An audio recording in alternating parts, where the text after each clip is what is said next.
a bad writer.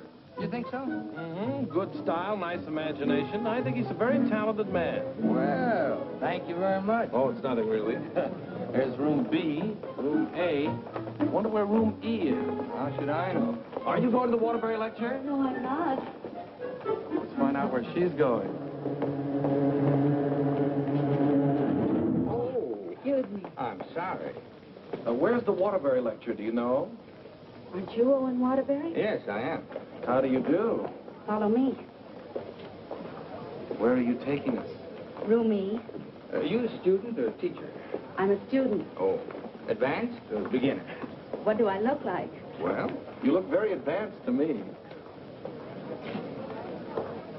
Oh, Mr. Waterbury, good evening. how do you do, Mr. Gilbride? You're right on time. We almost didn't get here. I was doing his laundry, and we had to wait for it to dry. His underwear is still wet. I brought a friend, Mr. Ronnie Hastings. Oh, how do you do, Mr. Hastings? Hey, let me get you a chair. No, never mind. I'll sit in the bleachers.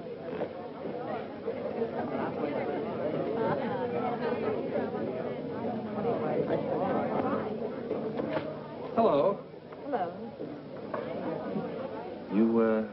You going to be a writer, too? I hope to be someday. Well, this lecture should help you a great deal. He's a great writer, isn't he? Oh, yes.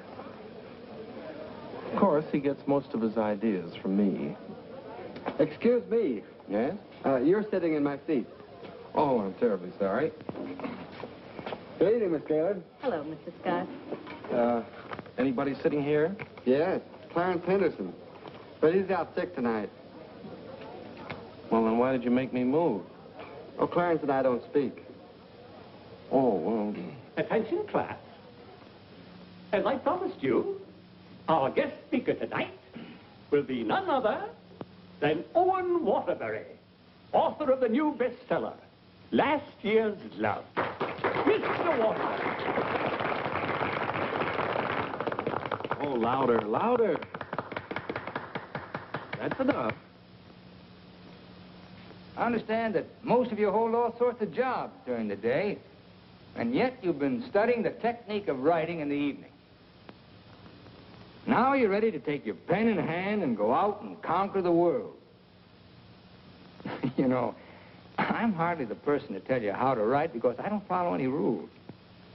Today, the writer is asked to keep one eye on the bestseller list, the other on art. That's divided loyalty, and that makes for dishonesty. I must confess, I've been guilty of this dishonesty, too. But now that I've made my position secure, I'm going to try to write a really good book. No more bestsellers, but something that I hope will be a piece of great writing. You know, good writing, fine writing, is here and here.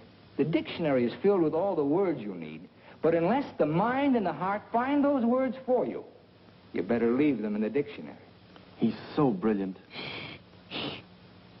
Because a writer, fundamentally, must believe in himself. That's half the battle.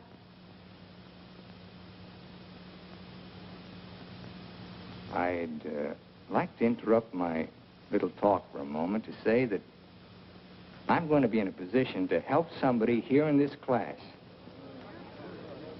Beginning tomorrow, I'm going to need a secretary. I've already placed the request with the University Placement Bureau, and man or woman, whoever qualifies, will get the job. That's very nice of you, Mr. Waterbury. Well, it's not a big job, but the surroundings will be wholesome. And you'll be able to serve your apprenticeship under someone who's already established. Well, so much for that. I remember when I wrote my first novel. It took a lot of work. I starved, lived in a little back room, all the while consoling myself that I was going to be another poet. So you're really going to work for Owen Waterbury? Well, I was offered the job by his personnel manager. I've heard a lot of weird stories about Owen Waterbury. Oh, you hear weird stories about any famous person. Why, last night his talk was actually inspiring. Steve, do you realize you've been here 5 years? Well, isn't that a little too long for anyone with my ambition? Where does Mr. Waterbury do his work? Well, his personnel manager said in his apartment. Apartment? Well, you can't expect a writer to work in an office, Mr. Harris. I want to write, and I think he can show me how. Who knows? After a year with him, I might even be autographing copies of my own book in one of your bookstores. By taking a course in Owen Waterbury. And getting paid for it at the same time. I'm going to miss you, Steve. Oh, no, you won't. After a week, you won't even know I've gone. Not true, but good luck anyway. Well, I could make a big speech, but I think you know how I feel about everything. You've been wonderful to me. I understand. Steve. Yes? Call me sometime, will you? We'd like to know how you're getting on. I'll call you tonight, after I get the job.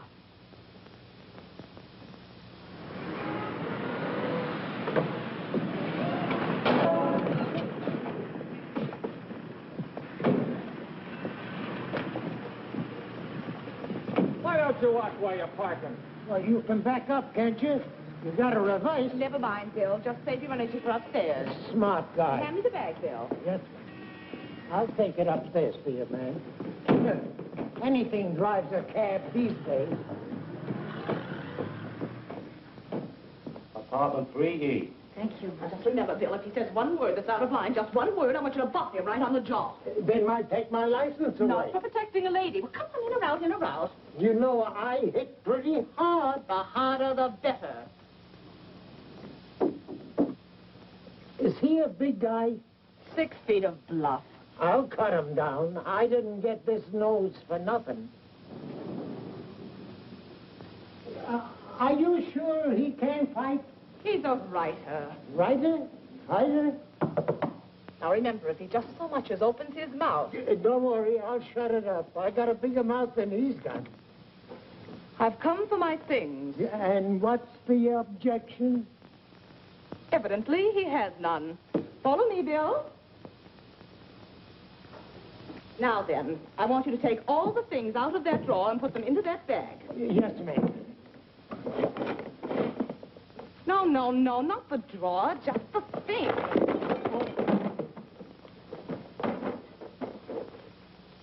Oh, come in. Come right in. That's right. That's Mr. Waterbury's former secretary. She quit this morning. Won't you sit down? This is my mink. And how? Waterbury gave that to her as a Christmas bonus. My typewriter. Well, that was sort of a New Year's bonus. My aujourd'hui.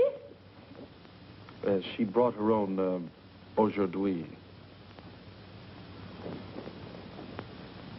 My pot. She cooked once in a while. My bourbon. She drank a little. My cigarette box. She smoked, too. My lipstick. Shall we adjourn to the library? Your frankfurters. Goodbye, Mr. Waterbury. Good thing you didn't open your mouth. Thank you. Come along, Bill. Don't bother with your inferiors. And now, miss, what can I do for you? This is your new secretary. Oh, yes, you're from the Kilbride School. Yes, I am. Say, look at that. She knocked over a bottle of ink all over the carpet, and it's going to be hard to get out, too. Oh, would you try cleaning it up, please, Mary? Not me. The landlady says I'm not to clean up any more messes. Just do my regular work and get out of here. Excuse me. Would you like some help? Oh, thank you very much. Say, you're going to work out fine. Here, Ronnie. I'm an expert at this sort of thing. He sure is. He cleans up about 6 of them a month. I'll need a cloth and some rug shampoo. This is the stuff you've been using lately. Here, this is a woman's job. It was a woman who did it. It was an accident. You better not let the landlady see that. She'll add $100 for damages to your rent. That's more than last month. Oh, I got some on my dress. Oh, look, why don't you work on the rug and I'll work on your dress? Why don't you two work on the rug and I'll work on her dress? I'll work on my dress. I'll work on the kitchen. Do you like hot dogs? Occasionally, yes. Fine, we'll have them for lunch. And for dinner, we'll have steak.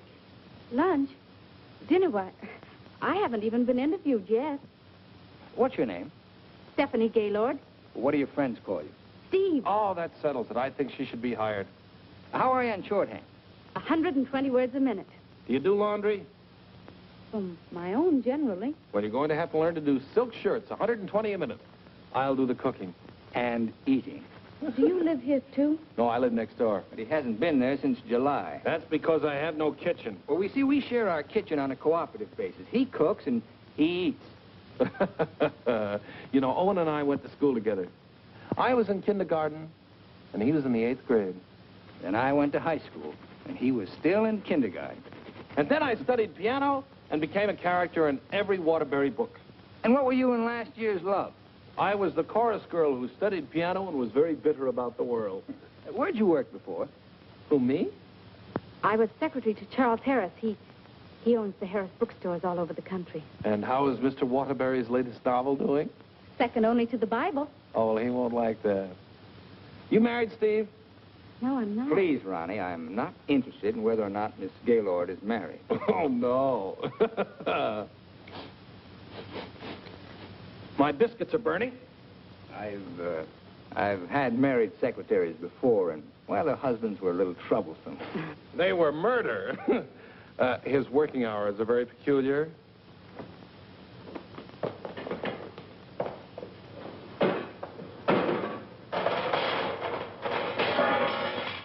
Well, I think we've done a good job. I had such a different impression of what this job would be like. Oh, today was an unusual day. But after this, there'll be no more distractions. I'll go. We're going to work in an atmosphere of dignity and culture.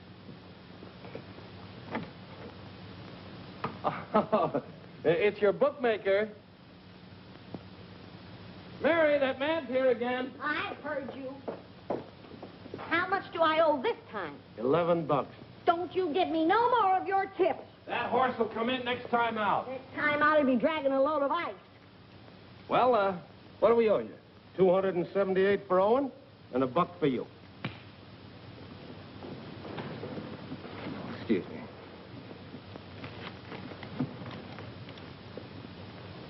Here you are. I'll have to owe you mine until next week. You want to wager today? Well, I haven't looked them over yet, but I'll give you a call. And no more 50-cent bets. The boss don't like them. Where was I? You were telling me that everything here was dignified and cultural. Oh, yes. Now, Steve, about your other duties. I'll go. Did you just have an interview with my daughter, Mary Hastings, about a secretarial job? Why, yes.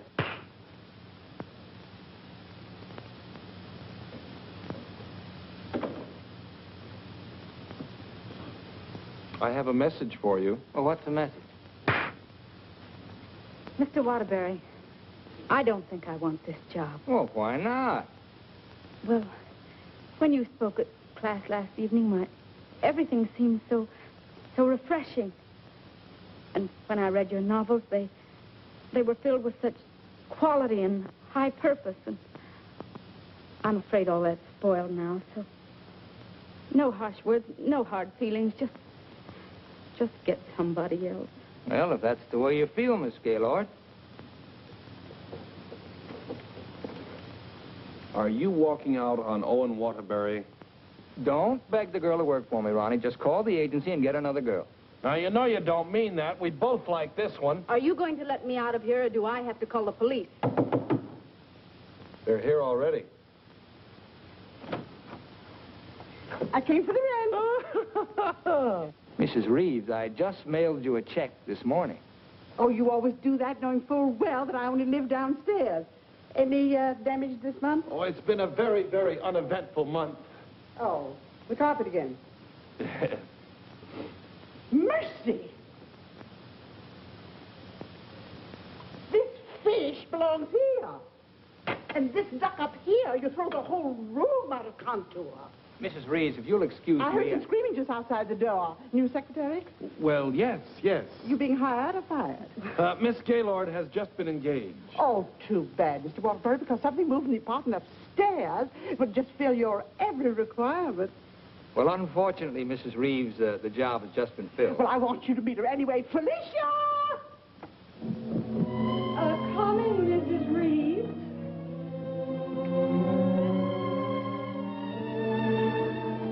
Felicia Adams. I want you to meet the famous Owen Waterbury. How do you do? Him. How do you do? How do you do? Felicia came to California to get into the movies. Now, who does she remind you of? Oh, now don't tell me. Let me guess. Zazu Pitts. Oh, of course not. Felicia, in addition to being a secretary, is a very good actress, aren't you, dear? And take off your coat and let them see.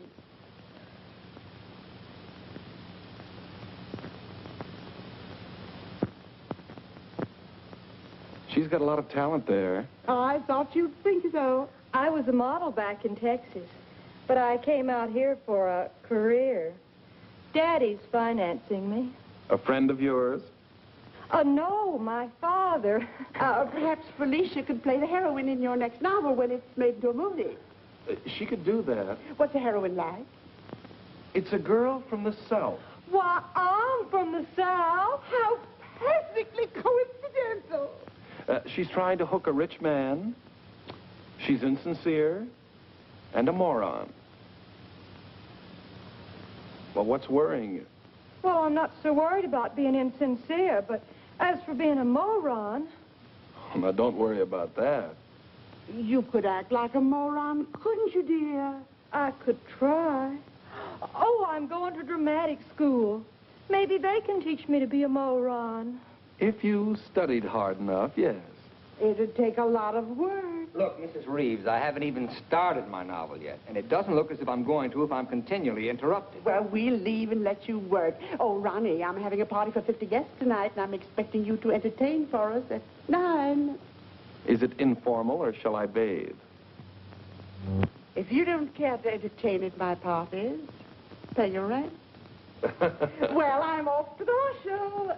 You haven't got a chance.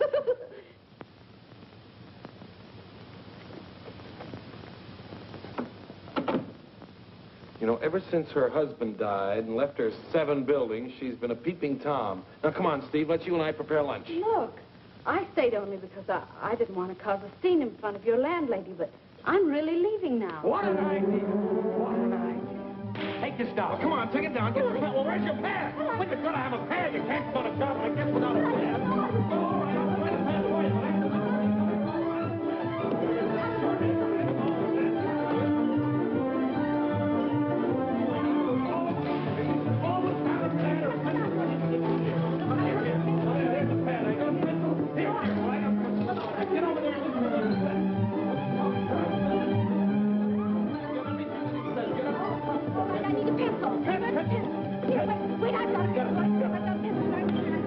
Call this notes on my new novel. That's all for now. Tomorrow morning at 10 o'clock.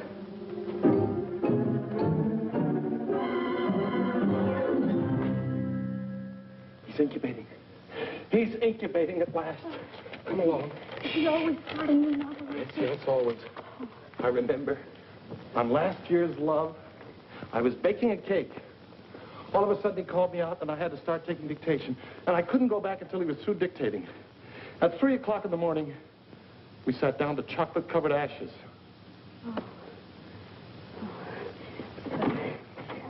Well, I'll see you at 10 o'clock in the morning.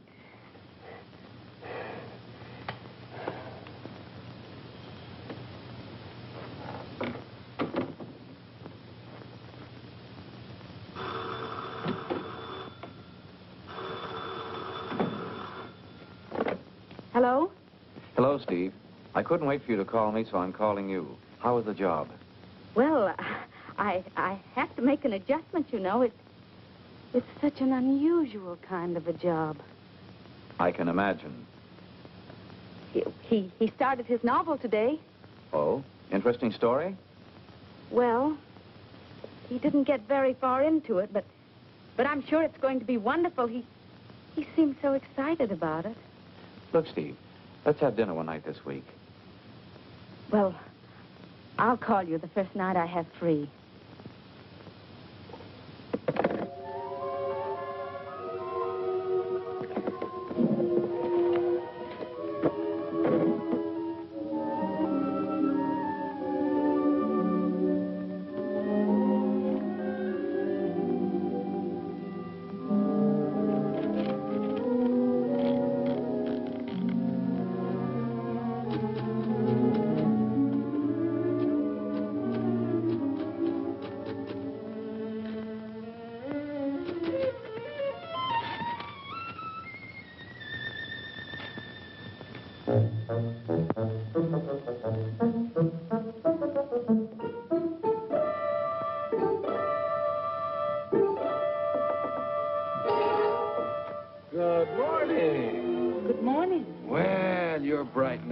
morning. It's 10 o'clock.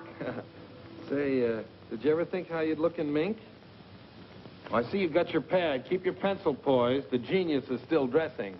I'm making potato pancakes for luncheon. He's in a sour cream mood today. If you need anything ironed, I'll be in the kitchen ironing. Well, Good morning, Steve. Good morning. Right on time. Let's see, where did I leave off yesterday? Notes on my new novel. Yeah. I'll go.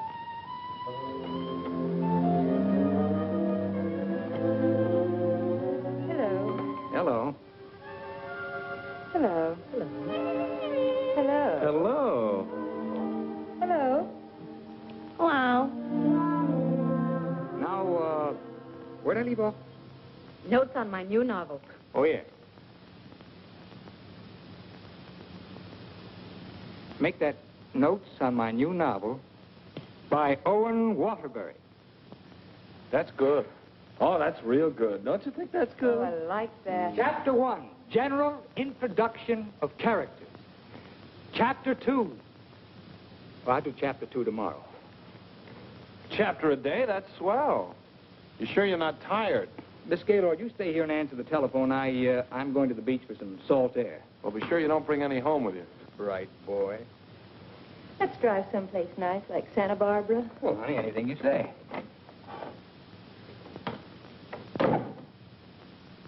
Don't pay any attention to him. He's just trying to make you jealous. Jealous? Well, what makes you think I'm even interested in him? You know, for a secretary who's just been given the day off, you're awfully annoyed. Annoyed?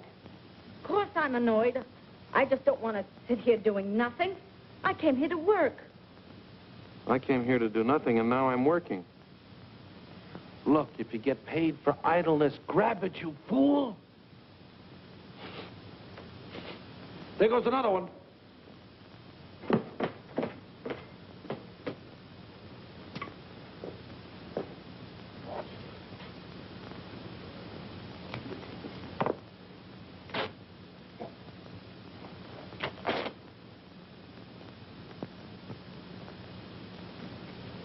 Look, I'd like to ask you a question. Yes?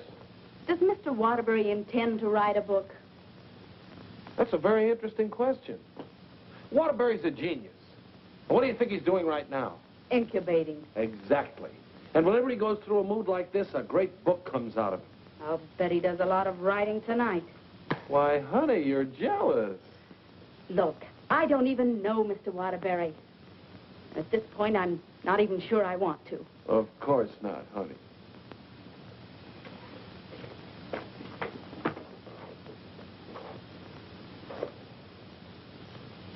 Say, can you tell me what I'm doing wrong? Everything. Here, let me have it. How can you get so many wrinkles in it? Well, he's tried 16 laundries, but he still likes my work best. These are good shirts. We're good shirts. You know, I just thought of something. What? I must be going out of my mind. Why? Well, I went to night school for a whole year to learn to be a writer. And here I am doing a guy's laundry. Oh! It's not done yet.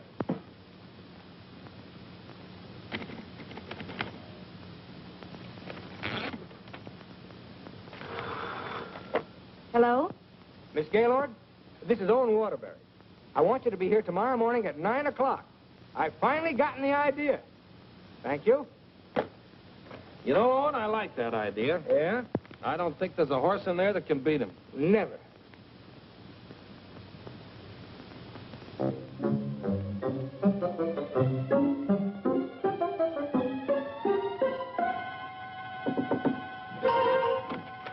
Morning. Morning. Oh, leave your coat on, Steve. The taxi will be here in just a minute. Got a pair for her? Well, she can use mine. Where are we going? To the races. The race. Haven't you ever been? I've never in my life. Swell. Always lucky the first time. Come on. But what about that idea you had last Oh, back and wait till after the third race. Look, I got a horse in here. Look, Mr. Waterbury, I don't think I ought to go along. Say, are you complaining about being paid to go to the races? Come on.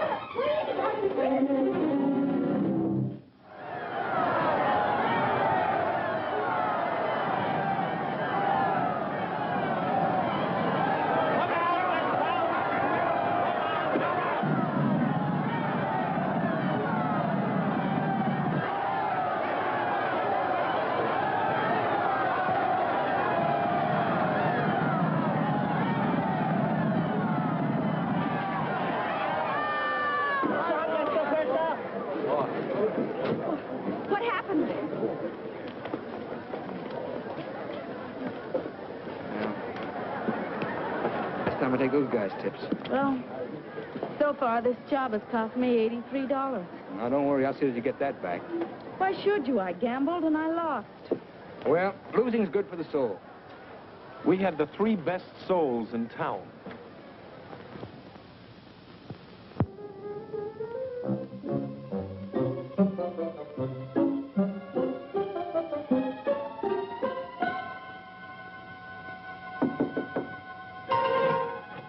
Good morning. Morning. Well, leave your coat on, Steve. The plane leaves in 35 minutes. Plane? Where are you going? Las Vegas and get back the $83. Las Vegas? I can't go to Las Vegas with you. Well, are you objecting to being paid while working? Paid?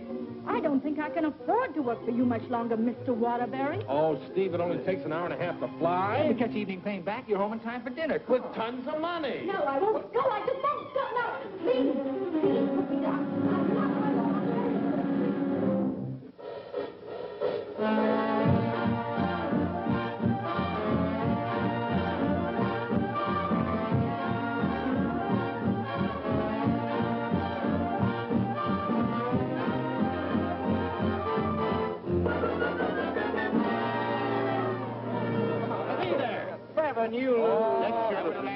Right here.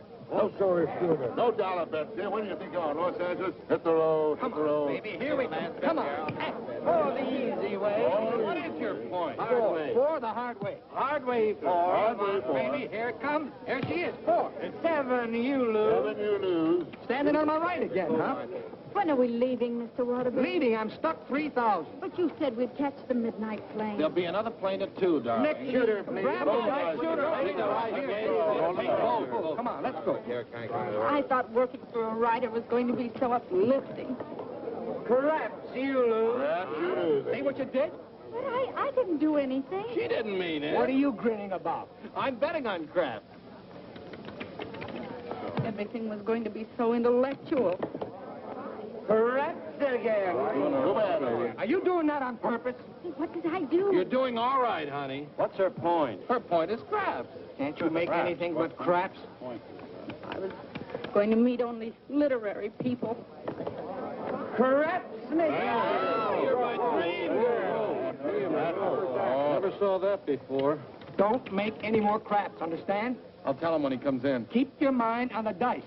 Put this all on 7. She's bound to make this time for one. You know, I'm writing a novel too, Mr. Waterbury. It'll be a honey. A 2 and a 1. Correct. 4 straight. Get out of here. That's goodness. What's wrong? Keep your mind on the dice when you roll them. How dare you speak to me like that? Just for that, you roll your own dice. Correct again. Baby darling, Rich. Come on, bring it in. Over here. Come on, lad. Money. Gaylord. Steve, where are you going? I'm going home, and I never want to see you again. You're a fraud, Mr. Waterbury, a cheap, egotistical fraud, and your whole existence is something I want no part of. I'm sorry I even met you because you've spoiled something for me. You've spoiled my impression of Owen Waterbury, the writer.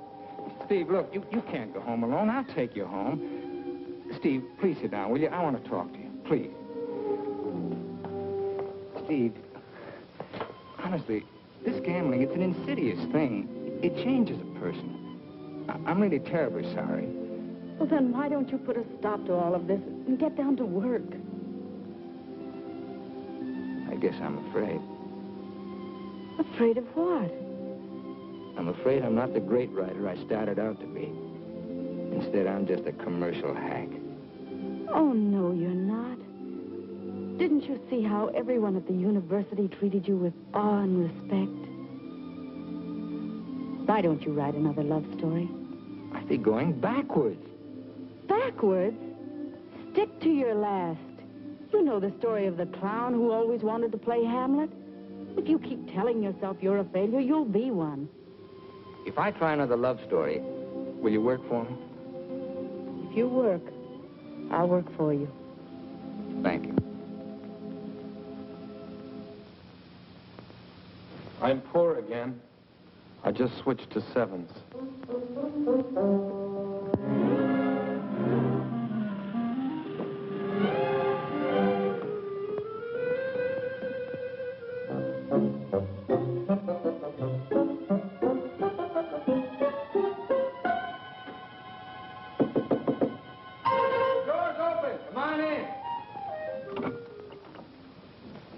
Hiya, Steve. No, keep your coat on. I'll tell you why. The taxi's going to be here in just 1 minute. What? Oh, don't worry. We're going to work, but let's do it at the beach house, huh? He's superstitious, honey. He starts all his novels at the beach house. But why the beach house? Did you like last year's love? Very much. Well, most of last year's love was done down there. Well, shall I take the typewriter? It'd be a nice idea. Ronnie, will you stop teasing the girl? I'll be dictating today. Come on, Steve.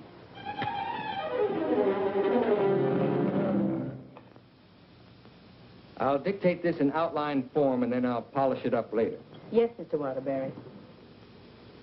This is the story of a successful novelist who began to die, morally and spiritually, until a girl came into his life. And then the whole world seemed changed. He'd seen her one night while delivering a lecture to a short story class. There were so many faces looming up in front of him, but he saw only one, hers. Wistful, delicate, exquisitely beautiful. Without her knowledge, he arranged to make her his secretary because in that fleeting moment, in that single instant, he knew he was desperately in love with her.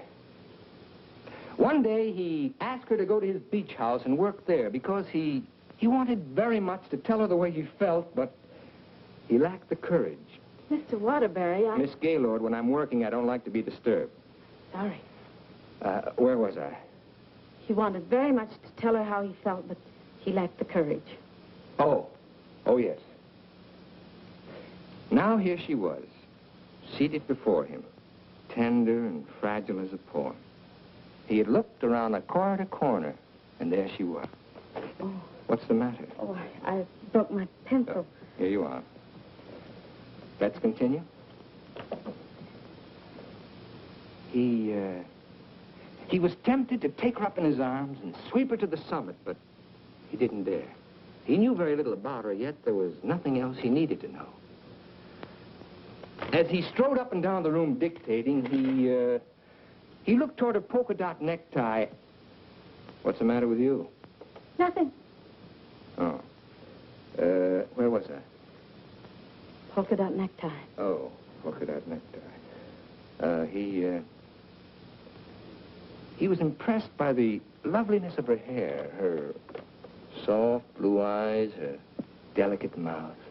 A breathing, living thing that made him exalted and inspired.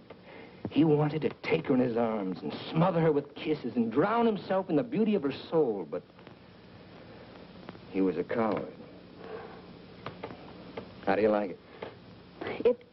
It has possibilities. Suddenly he threw caution to the winds. Leaned over and kissed her. She melted in his arms and offered no resistance. Wordlessly, they held one another in silent embrace. Whoop! You've got the wrong girl, Mr. Waterbury. I'm really leaving you this time, and don't you ever try and get in touch with me again. I don't even want my salary check. You can save it for the next victim. And if I ever see one of your books again, I'll burn it!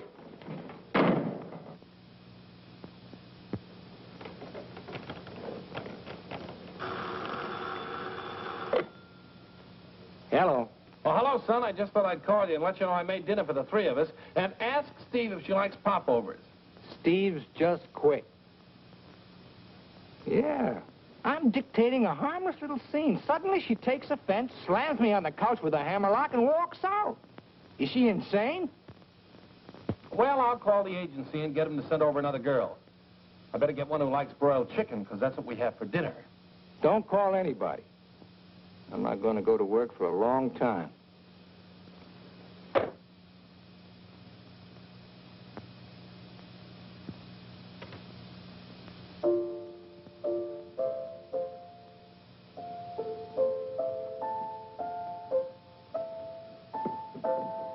Come on, will you get out of here so I can wash these keys? I'm composing. Composing? I haven't heard a good song out of you yet.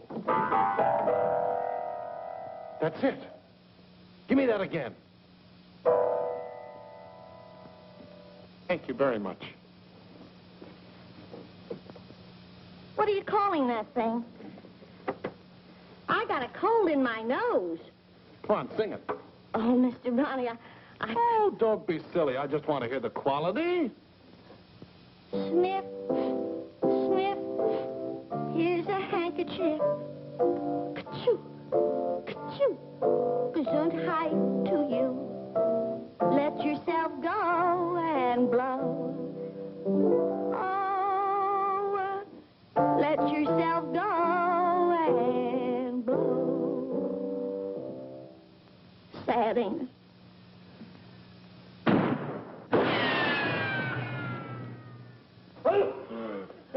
I have to have some water. Some water. Water in the kitchen. Well, I can't go in there. The place is on fire. Here, listen to that. Oh. You and your cooking. You and your popovers, they don't pop, they explode. Call the fire department. The fire department, they just put water over everything. I can't. Oh.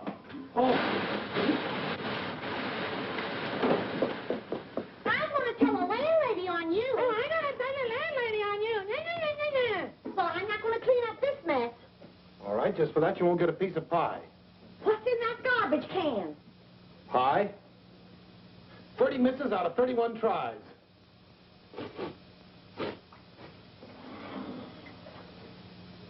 $31 misses. Well, at least the roast chicken's safe. What's that? Roast chicken? How can you pour roast chicken? Well, I had to roast it in the pressure cooker. It melted a little. Oh, he'll have his dinner out tonight. Well, so am I. You don't think I'm going to eat this horrible mess, do you? Hi, Owen. Hi. He has a nice roast chicken for you, Mr. Waterbury. Give him a glassful. Mr. Waterbury, I think it's my duty as your servant to tell you what just happened in the kitchen. Hold on, Mary. Why don't you go home? Mr. Ronnie set fire to the kitchen. I don't care if he sets fire to the whole apartment. You see, Tattletale? A lot of good it did you. I'm going to tell the landlady on you, and you too. Well, what happened down at the beach house? Will you stop asking me silly questions? I told you on the phone. She quit, that's all. Well, she had some nerve. Well, I don't need her. There's a lot of other secretaries. Of course there are. Just as capable, efficient, and just as cute. Sure. We never did find out how good she could type. Well, I'll call the agency and get another secretary. No. I got a better idea. What you gonna do? I'm going to pack. Where you going? New York, change of environment. I work better there. Gonna get rid of the apartment? Yep. Well, what's gonna happen to me? What should happen to you? That's a very unfair question. Boy, I'm not going to let a little thing like a secretary throw me off balance. Never in a million years. I got a life to live, too. Wonderful, beautiful, exciting life. I got a book inside me, a great book, full of intensity and scope. Oh, you know something, Ronnie? I'm glad this happened. I'm down to earth now. What happened? Well, you can still use it. Elsie called. She's, sorry she quit in a huff, and she apologized for the cab driver. See? That's what Steve will be doing tomorrow. Calling and apologizing, but I won't be here. Say, what am I running away for anyway? I'm not afraid of her. That's what I like to hear. That's the real Owen Waterbury. Listen, call Elsie. We'll take her out to dinner. We'll take them all out to dinner, a different one each night. I'll go and change my apron and be right back.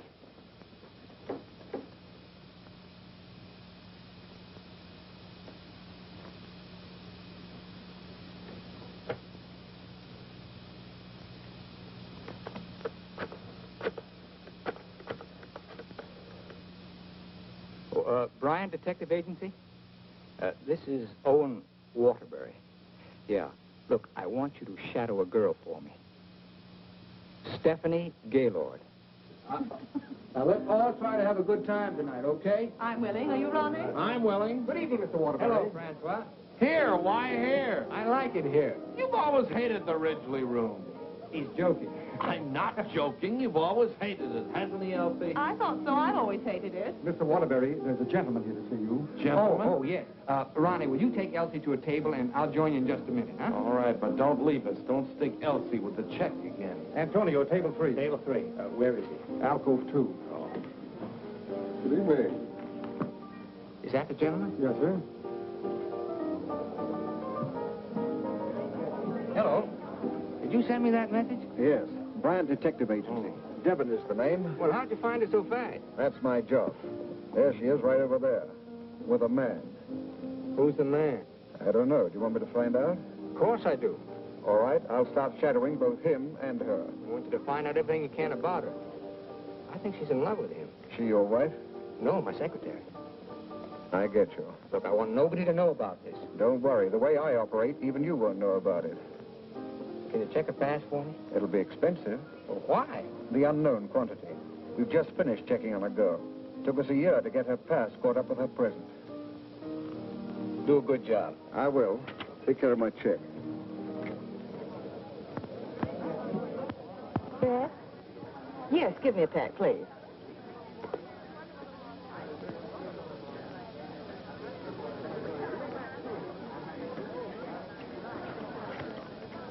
Thank you.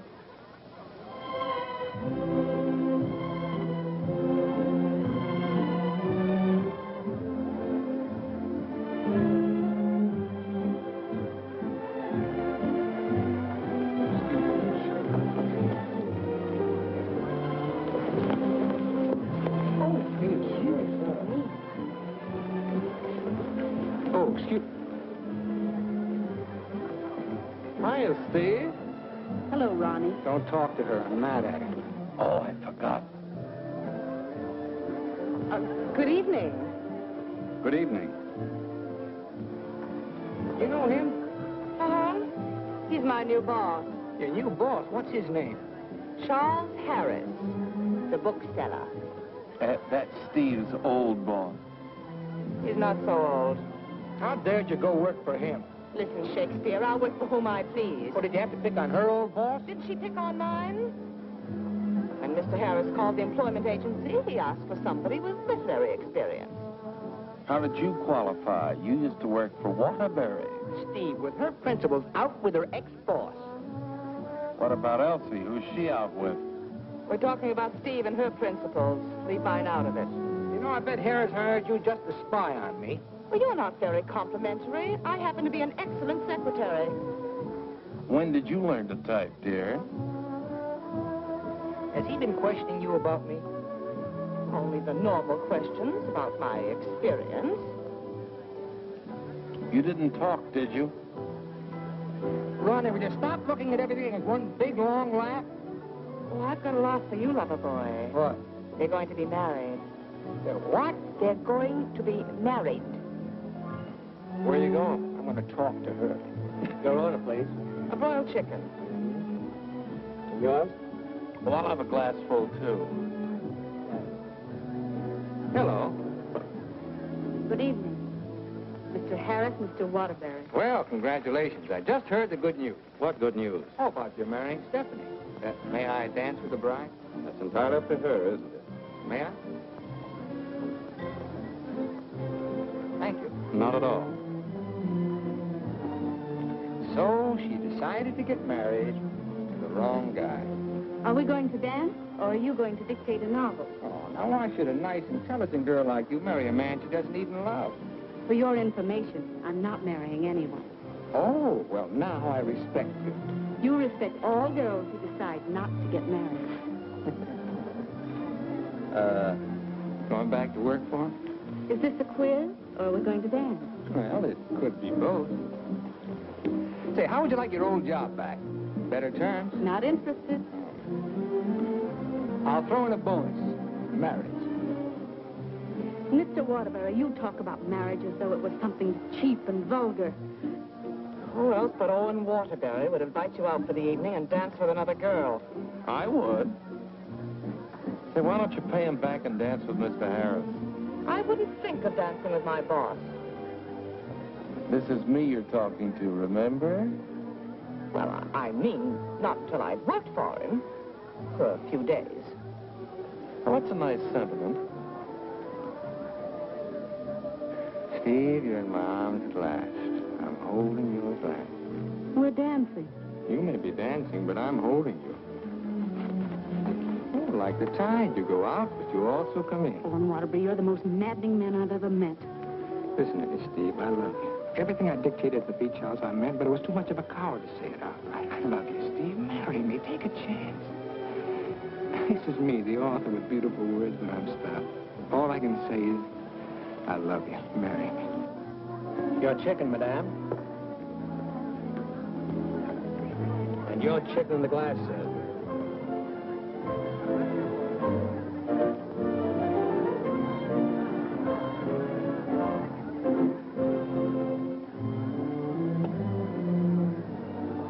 Harris looks lonely.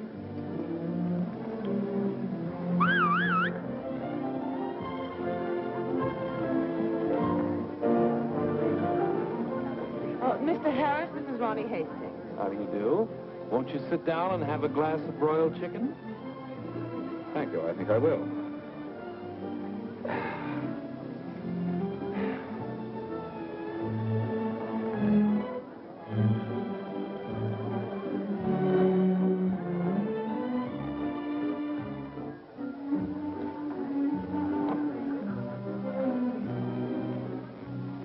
Ever hear the story of the unholy three? If you don't mind, I think I'll be running along. Mr. Harris, would you mind taking me with you? Not at all. Well, who's going to take me? You watch the floor show.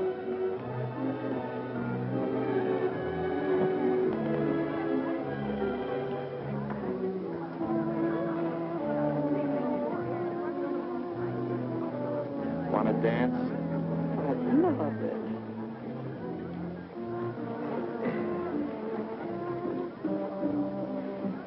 Are you a gigolo? After tonight, I think I will be.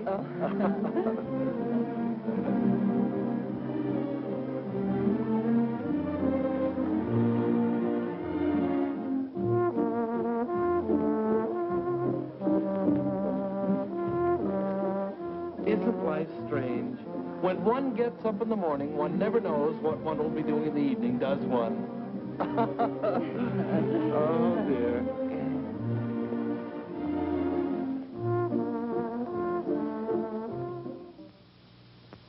And in addition to the office supplies, please order one Remington electric typewriter for the outer office. Mr. Harris's office. Just a moment, please. Hello? Yes. What? When? Thank you. Goodbye.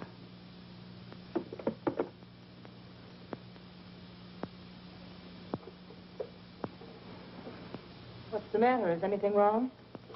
Owen Waterbury just married Steve. He didn't. Oh, yes, he did. I never thought she'd marry him. I never thought he'd get married. Well, here we are, honey. Welcome to Honeymoon Manor.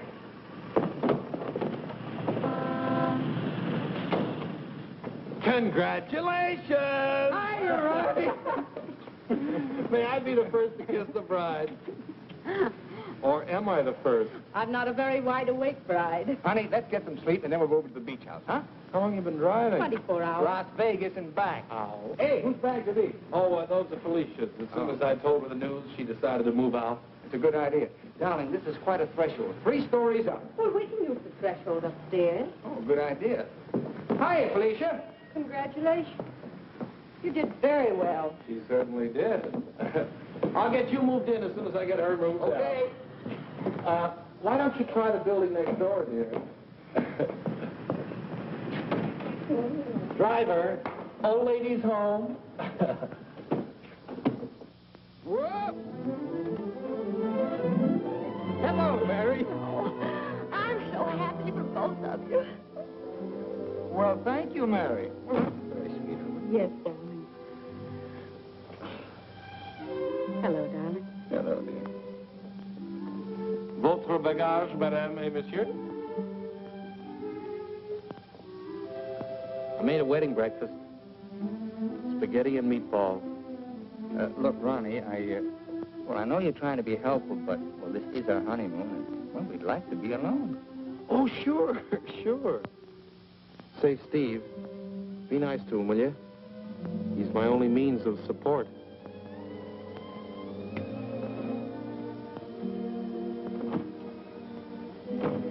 Darling, are you glad you married me?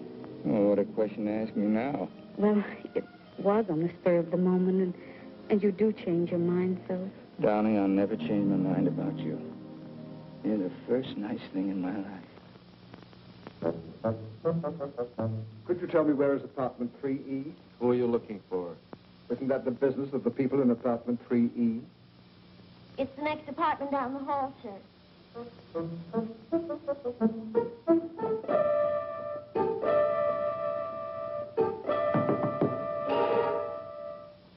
I beg your pardon?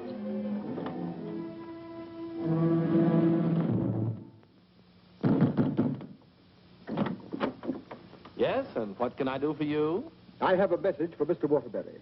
Well, I'm afraid Mr. Waterbury can't be disturbed just now. He's a little busy. My name is Devaney.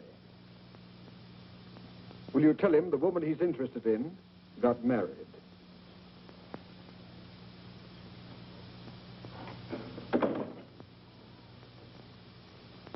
Hey, Owen!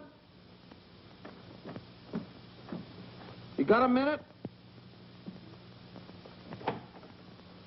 Ronnie, what is it now?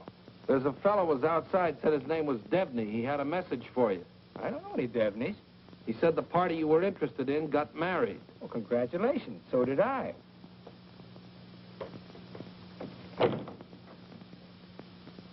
Darling, whom were you interested in who got married? There's only one married girl I'm interested in.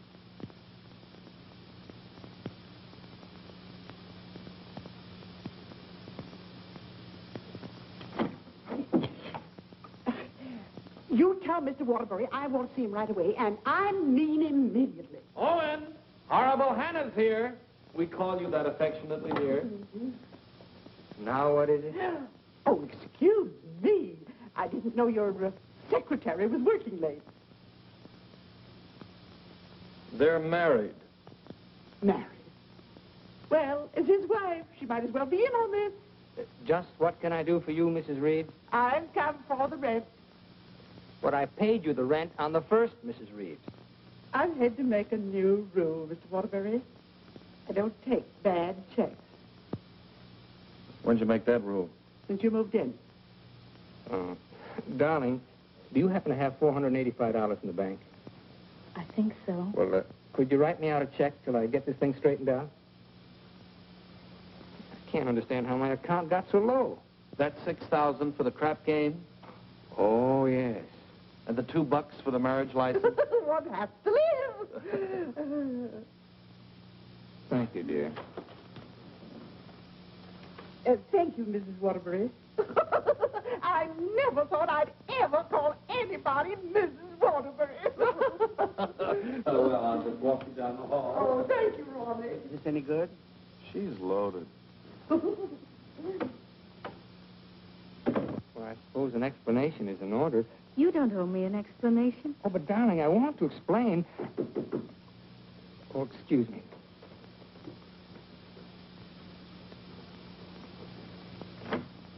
Hello, Owen. Oh, hello, Dick. Congratulations. We just heard. Well, thank you, Bertie. Congratulations. Thanks a lot. Oh, darling. Well, won't you come in and sit down? Oh, yes, thanks. Darling, I want you to meet Mr. Fulton, my publisher, and Bertie. This is my wife. How do you do? So nice knowing you. Owen, you're not thinking of a prolonged honeymoon, are you? Oh, no, we're just going down to the beach house, and, well, I thought I'd dictate my honeymoon. Good idea. You know, there's a deadline on that novel. It's got to be made. You know why. Well, I'll have it ready, Dick. I'll count on it. Would you like a drink? No, thanks. We're double parked downstairs. Come, dear. How's Ronnie? Oh, still eating. Same old Ronnie. Yes, Bertie's told me about Ronnie. She says that when he dies, he'll ask the crematorium to baste him slowly on both sides. You know Ronnie? Oh, of course. I was once Mr. Waterbury's secretary. Well, thanks an awful lot for coming, Dick. Happy honeymoon. Thank you.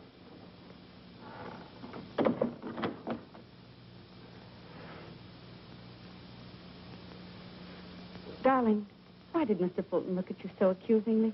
Well, I owe him $20,000. I drew it as advance royalty against my next novel.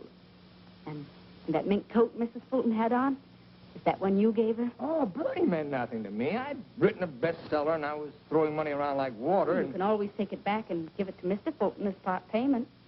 Oh, darling, I'll get you 100 mink coats. Darling, I don't think I can afford 100 mink coats. After all, paying your rent will keep me broke. Honey, did you marry me for my money? No, but I'm beginning to think you married me for mine. Look, darling, let's get out of here. We're never going to be alone here. Honey, I know a perfect little mountain cabin away from publishers and landladies. And secretaries? Well, except you. And I'm going to work. I promise you. I promise you.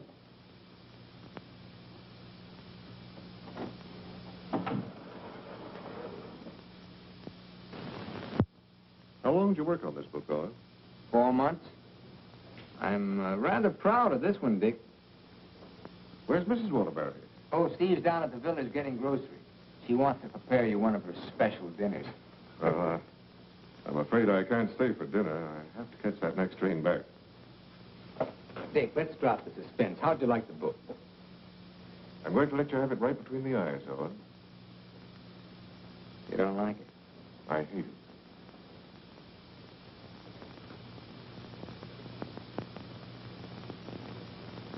It's just about the worst piece of drivel I ever read. If I were to publish this, Owen, it would ruin you. Fortunately, I found another book to use in its place.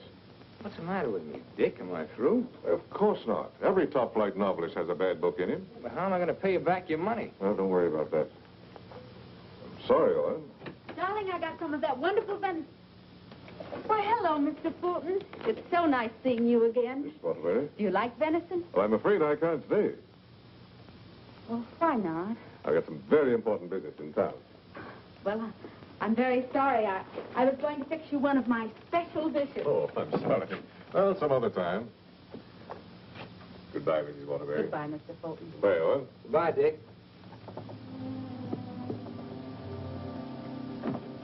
He doesn't like me. No? Do you think he's right? He's always been right. Until he married Bertie. Oh, what's that got to do with it? Well, maybe he's changed. Ever think of that? Maybe he sees you through different eyes. Oh, you talk like a fool. Oh, and let's face it. Your book is now being published by a man who sees his wife in your arms on every page. He thinks that girl in there is Bertie in you. You're a child. Bertie meant nothing to me. He doesn't realize that. And he's still a human being, even if he is a publisher. And he's a man. Let's get away from here tonight. Tonight? Oh, and you blame me, don't you? Oh, not really, Steve. It's just that it's so distracting to have a man's wife as his secretary, too. I've got to try another book fast, and I'm going to have to get myself another secretary. So I'm fired, is that it? Oh, Steve, it'll be better for both of us if I work by myself. It'll give you a chance to work on your own book. I'll make dinner.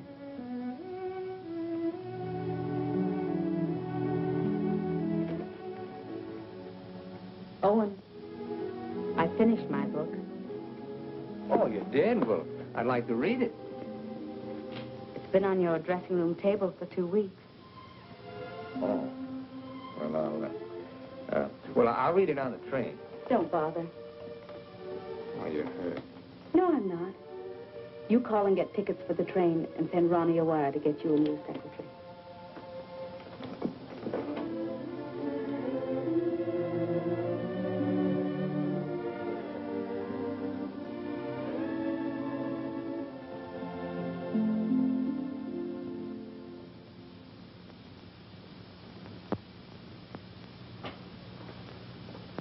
Oh, hello, Mrs. Waterbury. Hello, Elsie. Mr. Harris told me you phoned in from the station. Did you have a nice honeymoon? Very nice, thank you. It must be lovely up at the cabin this time of the year. Yes, it is. A Waterbury original? His last. Steve. Hello, Charles. Sit down, won't you? Thank you. Oh, you're looking fine, fine. Well, 4 months of the outdoor life. None the worse for it. Charles, I want you to do me a favor. This is Owen's latest book. Fulton doesn't like it. I want you to read it and let me know what you think about it. I'll try to be as objective as possible. You will be, I know. And I have another manuscript for you. Mine. You finished it? Yes, it was a long uphill pull. Oh, I've changed the title so many times that I finally decided to call it Dawn's Yearning. What does Owen think of it? Owen hasn't read it yet. Oh? He hasn't had time. He's been busy writing. He couldn't concentrate on it. I'll be glad to read both of them. Thank you, Charles. Goodbye, Steve. Goodbye, Charles.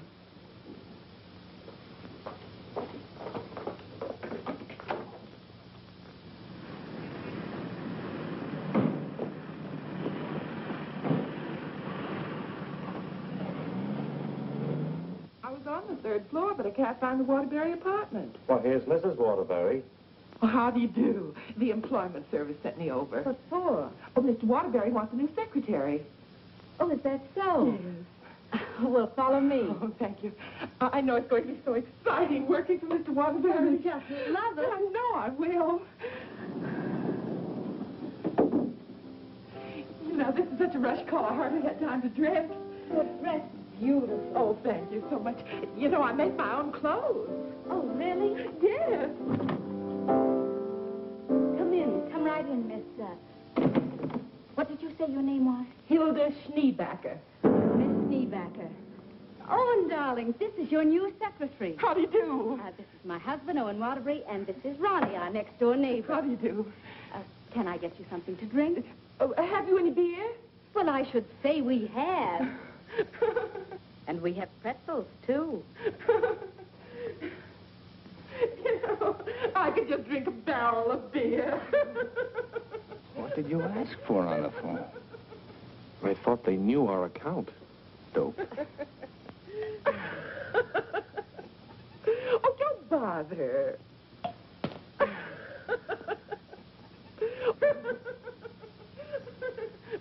Why don't you bring your beer over here where we can be more comfortable?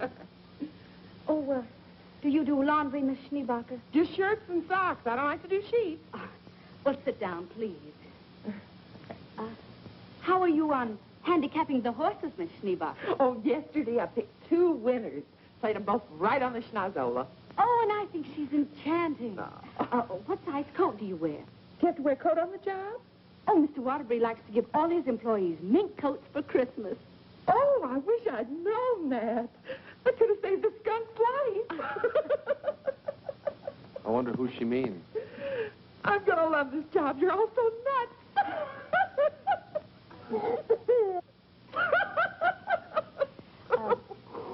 Do you object working late hours, Miss Schneebacher? Not at all. A room with a girlfriend. I haven't seen her since New Year's.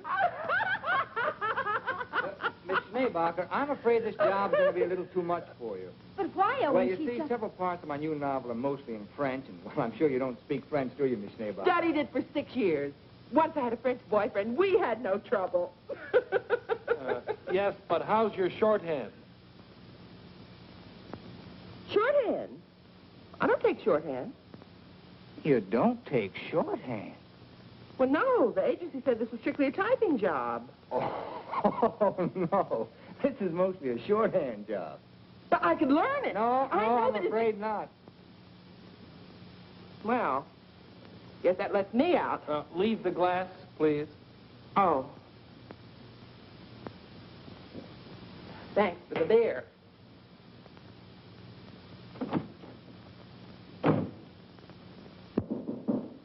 That must be the next one. The next one? I told the agency to keep sending them until we said when.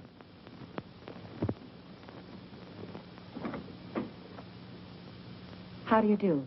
Is this apartment 3E? Yes, it is. Does a Mr. Owen Waterbury live here? Yes, he does.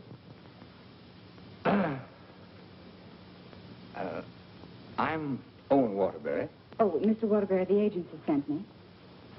Dawn O'Malley. That's right. Won't you come in, Miss O'Malley? Thank you. Won't you sit down, Miss O'Malley? Thank you. Oh, this is my wife. How do you do? How do you do?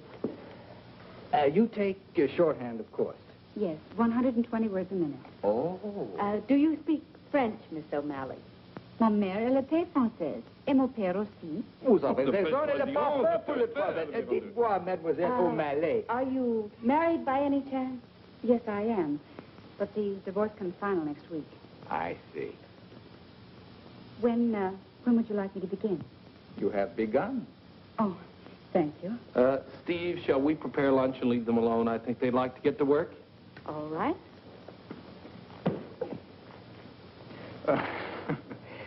Tell me, did you ever work for a writer before? Yes, once about 3 years ago. But I'd rather not talk about it. Oh, well, why not? Well, he asked me to work late one evening and began getting a little fresh. So I called the police. All I want to do is work. I guess the publicity burned his career. But he deserved it. Don't you agree? Yes, I do. How about lunch, Miss O'Malley? Oh, I've already eaten, thank you. And you, darling? No, thanks. I'll skip lunch today. You will just love living in this building, Mr. Scott. And you'll just love the Waterburys. They're so bohemian. Crude. I'll go. Oh, hello. Hello, Mrs. Waterbury. I want you to meet your new neighbor, Sylvan Scott. He's moving that little bachelor apartment upstairs that Felicia used to have. Yes, I know, Mr. Scott. Hello, Stephanie. How nice. Come in, come in. Now I want you to meet the important member of the family. This is the great Owen Waterbury. Oh. How do you do, Mr. Waterbury? And How do you do? This is The horrible Ronnie Hastings. Hello. new secretary. Yes, she was just hired and I was just fired. Mrs. Scott's a writer, too. My building will be just crawling with them. Yes, Mr. Scott and I went to night school together. We sat next to each other. Mr. Scott used to be a ball player. Just look at those shoulders. And they're not padded either. Well, what do you know? Sylvan writes that wonderful radio program called John's Mother's Lover. John's mother's sweetheart. Oh, yes. Tell me, confidentially, is John's mother going to marry her, sweetheart? No, John's father objects. John has no father. Oh, poor John. Sylvan, you'd better rush upstairs and start to work on that radio program. You mustn't neglect John. Well, I'm in a little trouble. You see, my secretary just got married. Oh, what on earth are you going to do? I don't know. I could help you, Sylvan. You, Stephanie? Yes, you see, I was Mr. Waterbury's secretary before he married me. That's right. You were. The marriage was a bonus. Oh, when could we begin? Why don't you just say, I've begun? Ronnie, dear, would you get me some shorthand books and some pencils? How much do you think you'll be giving me tonight? Why, we may be working most of the night. Oh, that's just ducky. I'm used to working at night. Goodbye, darling. Don't work too hard. I won't. Come on. Oh, thank you, Ronnie. Bye. Well, I seem to have fixed everything up. You certainly have. Well, I guess I'll run along. Must you go? I was just poisoning the tea. Oh, Ronnie, you're such a kidder.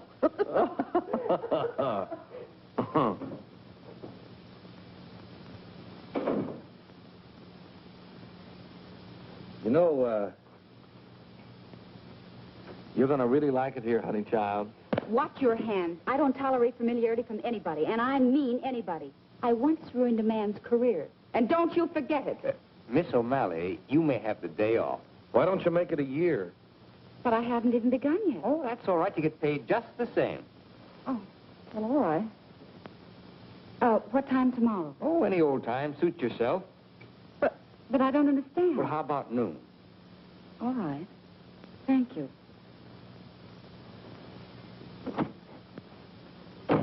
Well, you were saying something about poison tea? I mixed it. I get firsties. Now, where was I? Sound of footsteps. 3 people. Thank you. Sound of footsteps. 3 people. Door bang. Door crash. Door slam. 2 shots. 3 screams. Siren. How's that sound? Well. It's bedlam. John, I'm in love with your mother. And tomorrow, I expect to be your father. John's going to be a father, and I'm the first to know. Now I don't have to listen tomorrow. But, Father, I'm older than you are. John's older than his father?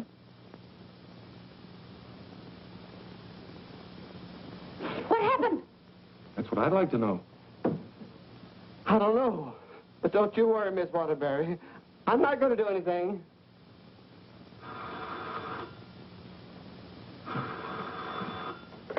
Hello. Hey, they just turned out the lights. Who's calling? This is Charles Harris speaking. I'm sorry to be calling at such a late hour, but I must talk to her. They just turned out the light. Will you keep quiet? This is her husband. No, she's out for the evening. She's right upstairs. And I don't know when she'll be back. Didn't you hear me? I said they just turned out the lights. Darling, may I borrow a light bulb? I don't care what you do. What's the matter? I'm going to a hotel in case you're interested. I'll go to a hotel. After all, this is your apartment. No, it isn't. You pay the rent. Ronnie, will you take this up to Mr. Scott, please? Oh, and you can't possibly be jealous of that man upstairs. Why, he's utterly harmless. Boy, you really had me fooled. Why do you say that? Charles Harris just called. Have you seen him, Steve, since we came back? Oh, and it's terribly late, and I don't like cross-examinations. After all, we're two adult human beings, and we should be able to trust one another. Don't smile it away with pretty words, Steve. Have you been seeing him? Yes. All right, then this is it. But I only saw Charles Harris for one reason. I took him your manuscript. He knows a great many publishers. Please don't. It's too late for that. I felt at the nightclub you were in love with Harris, and I knew he was in love with you. After all, 5 years is a long time, and I was a fool to think I could break it down. I never loved Charles Harris. Well, you never loved me. You were in love with a schoolgirl notion of a popular novelist. I really try to play this straight with you, Steve, but I guess I made a beautiful mistake. Owen, I was in love with you before I met you. Something in your writing, the tone, the feeling, the quality appealed to me so much that I used to imagine your books were written just for me. It's true, I built it up in a schoolgirl way, and I was so caught up in it, I guess I would have married you the night you lectured in class. If you'd stepped off that platform and asked me, I would have married you. Just like that. How can you talk to me like this? I put you way up there, too, Steve. But you tore it down in the cruelest way any woman could. You once called me an egotistical fraud. But what about you, Stephanie Gaylord? What have you been? Go ahead, phone him. He's waiting for you. Owen!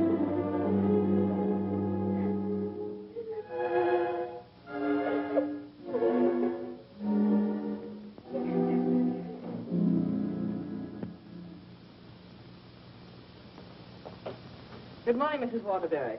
Good morning, Elsie. I have an appointment. Yes, I know. Mr. Harris has a surprise for you. Won't you come right in? Steve. Good morning, Charles.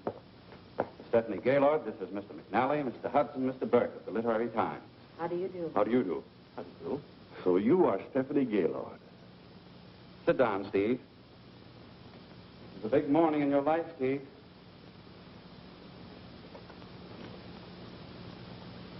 Mr. McNally is head of the publishing house in New York. He flew down this morning. That's why I called you so late last night. We've read your book, Miss Gaylord. How long have you worked on it? About 5 years. I'm recommending it for the McNally Winslow Award for first novel by an unknown.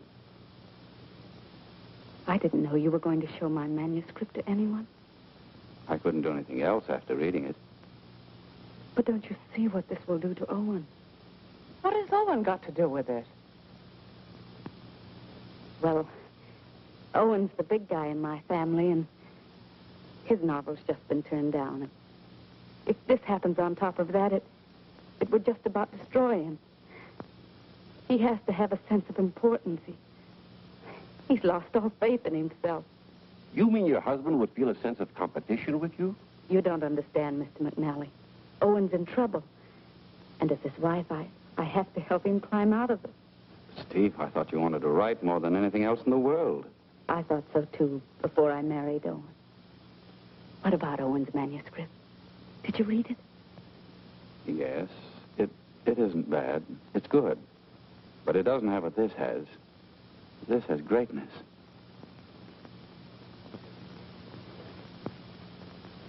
Thank you very much, gentlemen. Steve, please sit down. I want to talk to you.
I'm giving your popovers another try. Well, give me time to call the fire department. No, Miss O'Malley. That's not the line I gave you. I'm sorry, Mrs. Scott. All right. Let's try it again. Yes, sir.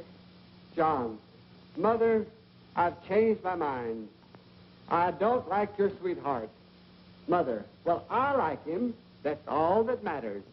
John, as your son, I refuse to approve the marriage. Mother, you're not marrying him. I am.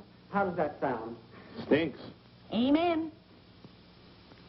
Mr. Hastings, I must say you're distracting. You know, you shouldn't be using Mr. Waterbury's apartment or Mr. Waterbury's secretary. Well, Mrs. Waterbury isn't here, and I've got to get the program out. Why don't you work in your apartment? She won't work upstairs. Well, why don't you work without her? I can't. I'm a dictator. Dear, why won't you work upstairs? I don't work in men's bedrooms. It's not a bedroom. It's a bachelor apartment. My husband was a hotel manager. One room is a bedroom. Two or more is an apartment. Sylvan, she's got you there. Oh, come on, let's work. Hello, Mr. Waterbury. Yes, what can I do for you? Remember me? I'm Devaney of the Brand Detective Agency. Oh. What's this? A bill for $845.62. For what? For shadowing and delving into the past of one Stephanie Gaylord. But I married her. We've shadowed married women before. Hi, Owen. Get rid of this guy. You want me to call the police? I am the police. What's this doing here? That's my laundry. Do you expect my wife to do your laundry? Hey, that's a little large for you, isn't it? That's Mrs. Waterbury's laundry. That's mine. Well, take it and get out of here. And as for you, Mademoiselle O'Malley, you're fired for taking dictation from somebody else. Well, that suits me just fine. I wouldn't work for you even if I did like your horrible writing. Where's Stephanie? I don't know where she is. I know where she is. Where? You pay this bill and I'll let you know. Oh, Ronnie, do you happen to have $845? And 62 cents. Why don't you write him a check? Oh, yes. Call that number right away. Here is the detailed report. It's very amusing. You see, I had to shadow you at the same time that I shadowed her. Here's Stephanie. Oh, good. Stephanie, where are you? What? What are you doing there? Stephanie, if there were ever any chance of our getting together, this kills it now. Finally and for all time, we're through. Charles Harris's apartment. Just like that, no sense of shame. Well, maybe she got her old job back and is working for him. At his home? What decent, self-respecting girl works for a man at his home? Maybe she's his secretary. Please, don't tell me about secretaries. He could tell you. Here's the report. Page 3 is wonderful. Right. Call the employment agency. I'm going to show her. Look, I want a girl this time who's capable and efficient. I'm calling for Mr. Owen Waterbury. Fast typist. I don't care what she looks like. We don't care what she looks like, as long as she's attractive. Do you take shorthand?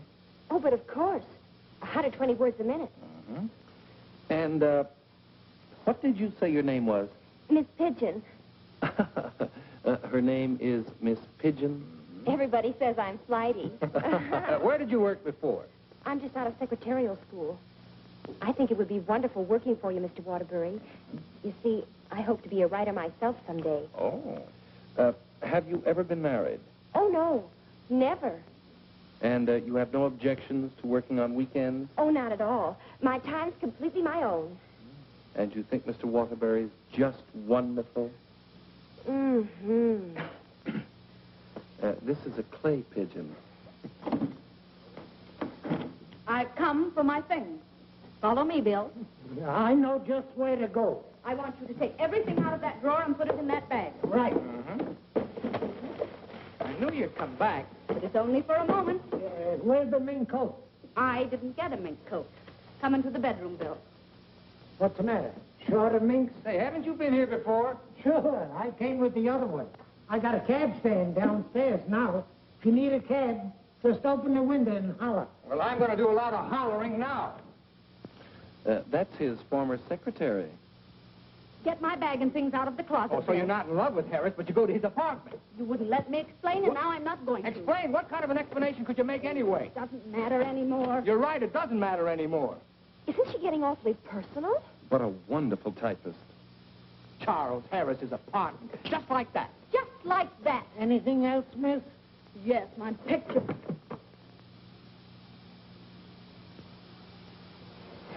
If I were a man, If you were a man, I'd ask you to step outside.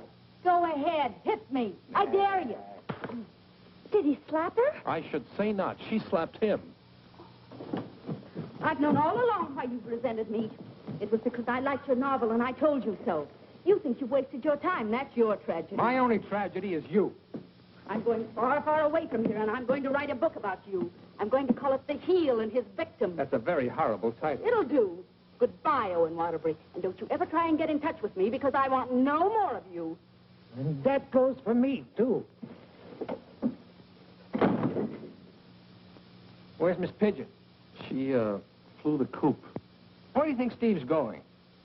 I think she's going to marry Harris. Harris. I'd like to see that little worm. I'm going to. Now, where are you going? I'm so mad I could get married. You know, I think I'll have to. Well, whom are you going to marry? It'll be a female. That's about all I can say.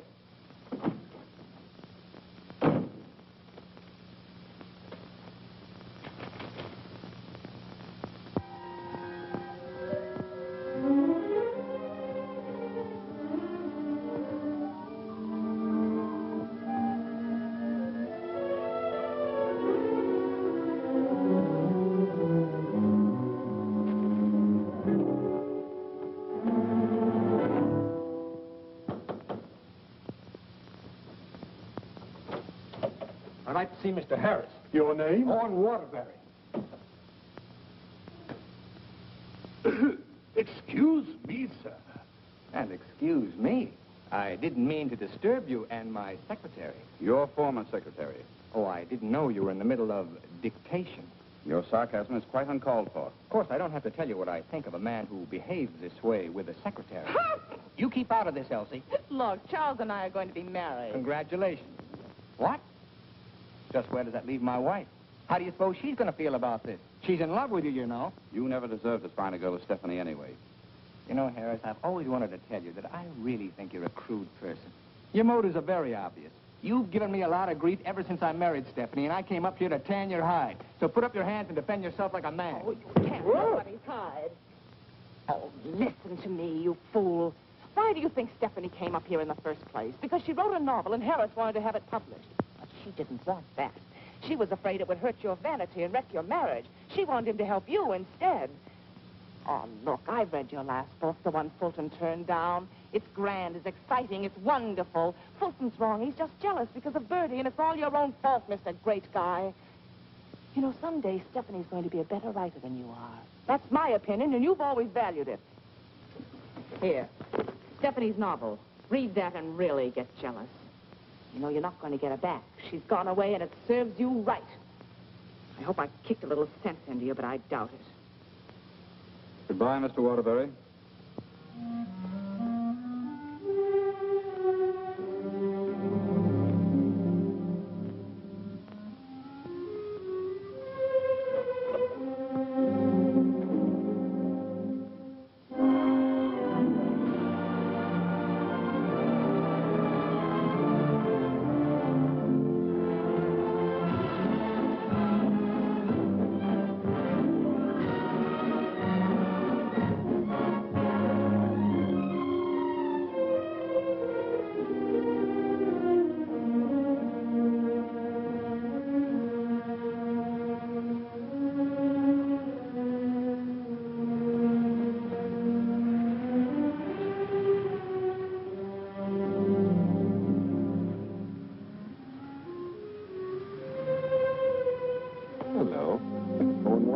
Yes? I've got to serve you with these papers. What for? Suit for divorce from Mrs. Waterbury. Thanks.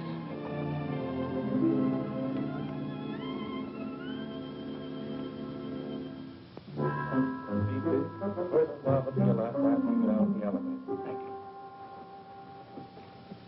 Thank you. Oh, mine's 3. What's yours, please? 4C. Isn't that Sylvan Scott's apartment? Oh, is it? I didn't know who lived there, but I'm his new secretary. I see.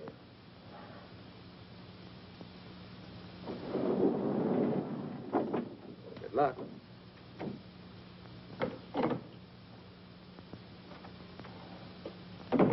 Hello, Mr. Waterbury. Hello, Mary.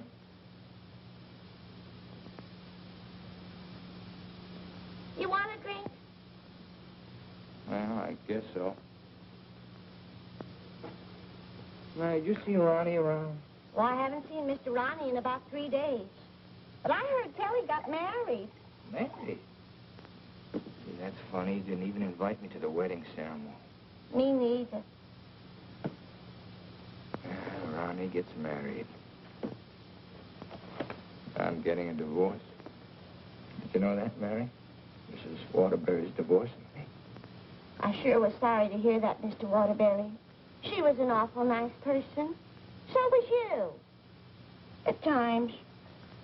Thank you, Mary. Well, I see Scott's hiring a new male secretary. Well, Mr. Scott doesn't live in this building anymore. He moved out yesterday. Oh. Well, who moved in up there? Mrs. Waterbury.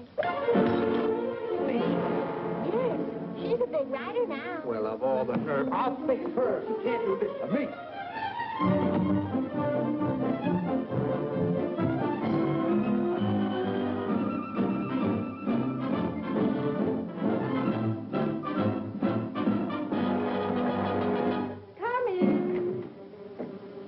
Yes, what can I do for you? Out.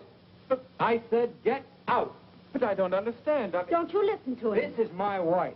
You're his wife? I'm trying very desperately not to be. Didn't you get the divorce papers today? You're still my wife until the final decree, and that takes a whole year. Are you still here? I said get out. Mr. Simpson, you come back here tomorrow morning at 9 o'clock. You'll come back here never. If I find you here again, I'll throw you out on your ear. Hiring male secretaries right under my nose. Right over your nose, dear. And don't be cute at a time like this. Why'd you take this apartment anyway? Because it was the only one I could find, and Mrs. Reeves was kind enough to let me have it. Oh, sure, sure. I thought you'd think I was chasing you, Owen Waterbury. But my living here need cause us no embarrassment. We can be friends, meet in the hallway, and exchange polite little hellos. I exchanged polite little hellos with your friend Harris recently. Elsie was there. You told me all about your book. Well, you didn't want to have it published because of what it might do to me. That's silly. I mean, do you think I look upon you as a competitor? Don't you think I can compete with you, Mr. Waterbury? I read your book last night. Kept me up most of the night. You want to know something? Yes. You're better than I am. But don't tell anybody because I'll deny it. Now, you listen to me, Mr. Owen Waterbury. I'm a human being, too, and I have certain rights and privileges. I had an idea for a book, and you made me lose a very good secretary. Well, look, why don't you dictate it to me? You? Sure, I can take shorthand. Owen Waterbury. Look, you want to know a secret? What? I'm a better secretary than you are. Oh. All right, prove it. Get the shorthand book and pencil. Okay. And I don't want to hear another word about our personal problems until I get this down. Let's call this Notes on My New Novel by Stephanie Gaylor. This will be the story of a girl who became secretary to a very egotistical man who thought he knew everything there was to know about writing. Oh, now, wait a minute, Please, you're interrupting my train of thought. He was attractive in an ugly sort of way. Thanks a million. Will you please stop interrupting me? But he was filled with childish frustrations and complexes which She, in her silly way, tried to cure. Now, wait a minute, Steve. I'm not going to sit here and take down this... Listen, this is my new book. Until she suddenly discovered he didn't need a wife. He needed a psychiatrist. A psychiatrist? That does it. Now I'm insane, am I? Okay. But if you publish that book, I'll sue you. You just go ahead and sue me if you think I'm afraid. Hello. You know, this book sounds very interesting, but there's one thing I've got to know. Did she love him? Well, of course she loved him. She loved him deeply, devotedly, desperately. Then why didn't you say so? I've come for the rent. Raleigh is your new landlord. Oh, no, that vase belongs up there. And this belongs here. And this belongs here. Oh, Raleigh, do.